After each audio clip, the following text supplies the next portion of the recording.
ஸ்ரீலீலா எல்லாருமே சூப்பரா பண்ணிருக்காங்க. ரிவ்யூஸ் நிறைய பார்த்துட்டு நெகட்டிவா இருந்துச்சு, எப்படி இருக்கும்னு வந்தோம். பட் அந்த மாதிரிலாம் எதுவுமே இல்லாம ரொம்ப சூப்பரா இருந்துச்சு. மேக்கிங் பயங்கரமா இருந்துச்சு. பிஜிஎம், பேக்ரவுண்ட் ஸ்கோர் எல்லாமே நல்லா இருந்துச்சு.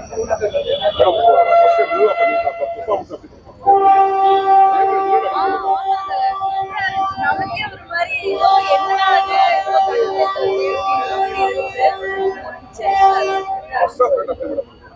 ஃபர்ஸ்ட் ஹாஃப் கொஞ்சம் ஸ்லோவா போற மாதிரி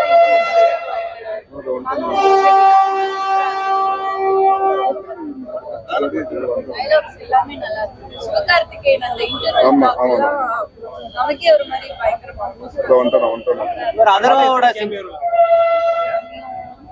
ரெண்டு பயங்கரமான கேமியோவா இருக்கு. லேடி டைரக்டர் இவ்வளவு அழகா ஒரு நல்ல படம் பண்ண முடியுமான்ட்டு ரொம்ப ஆச்சரியமா இருக்கு. பயங்கரமா டைரக்ஷன் பண்ணிருக்காங்க, எக்ஸ்ட்ராடினரியா இருக்கு. இந்த வருஷத்துல வந்தா இதுதான் பெஸ்ட் படம் இருக்கலாம், தெரியாது. இன்னும் 10 மாசம் இருக்கு. ரொம்ப நல்லா டைரக்ட் பண்ணிருக்காங்க. இந்த மாதிரி சப்ஜெக்ட் எல்லாம் ஹேண்டில் பண்ணது ரொம்ப கஷ்டம். இதுக்கு ரொம்ப நாலேஜ் வேணும், ரொம்ப சினிமா தெரிஞ்சுக்கணும். எல்லாரும் ரொம்ப நல்லா நடிச்சிருக்காங்க. சிவகார்த்திகேயன் நல்லா ஆக்ட் பண்ணியிருக்காங்க. ஜெயம் ரவி நெகட்டிவ் ரோல் நல்லா பண்ணியிருக்காங்க. அதர்வா நல்லா பண்ணியிருக்காங்க. ஸ்ரீலீலா ஆக்சுவலி ஒரு ஹீரோயின் மெட்டீரியல், அவர் ரொம்ப நல்லா பண்ணிருக்கா. எல்லா கேரக்டர்ஸ், ஒரு பாட்டி வருது சிவகார்த்திகேயன் பாட்டி, அந்த கேரக்டரு வேற நிறைய சின்ன சின்ன கேரக்டர்ல வருது. எல்லாம் ரொம்ப நல்லா இருக்கு. Extraordinary photography. ஜெயம் ரவி வில்லனா பாக்குறது எப்படி சார் இருக்கு? அப்படி ஒண்ணும் கிடையாது. அப்படி ரஜினிகாந்த் வில்லனை பண்ணி ஹீரோ ஆயிட்டாங்க, அப்படி அது ஒண்ணும் கிடையாது. அது நெகட்டிவ் கேரக்டர் தான் ஃபர்ஸ்ட் டைம் பண்ணாரு. ரொம்ப நல்லா பண்ணிருக்காங்க. ஸோ எல்லா பர்ஃபார்மன்ஸும் ரொம்ப நல்லா இருக்கு. போட்டோகிராஃபி ரொம்ப நல்லா இருக்கு. சுப்ரீம் சுந்தரன் சொல்லிட்டு ஃபைட் மாஸ்டரு, அவங்க விடாமுயற்சியில் லாஸ்ட் 2 ஃபைட்ஸ் எக்ஸ்ட்ராடினரியா எடுத்திருப்பாங்க. கங்குவல தான் அவங்க தான் 2 ஃபைட் நல்லா எடுத்திருப்பாங்க. அவங்க தான் இதுக்கு ஃபைட் மாஸ்டரு. ரொம்ப ரொம்ப சின்னதா அழகா ரொம்ப பியூட்டிஃபுல்லா சிவகார்த்திகேயனுக்கு எப்படி எவ்வளவு பொருத்தமோ அந்த அளவுக்கு நல்லா எடுத்திருக்காங்க. ஜிவி பிரகாஷ் கலக்கு இருக்காங்க. ஜிவி பிரகாஷ் தான் அடுத்த ஏஆர் ரஹ்மான். இந்த மாதிரி படங்கள் பண்ணா அவங்க தான் ஏஆர் ரஹ்மான்.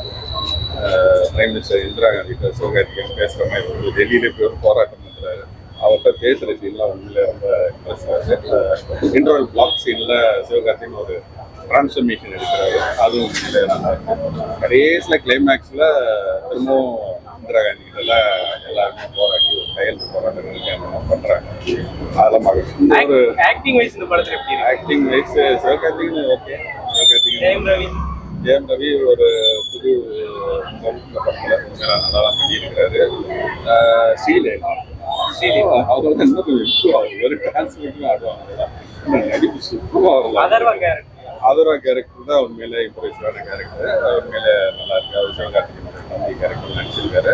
அவர் வர சீன்ஸும் நல்லா இருக்கு. ஏன்னா அவர் வர சீன்ஸ் தான் அந்த இந்திய எதிர்ப்பு போராட்டமே வருது.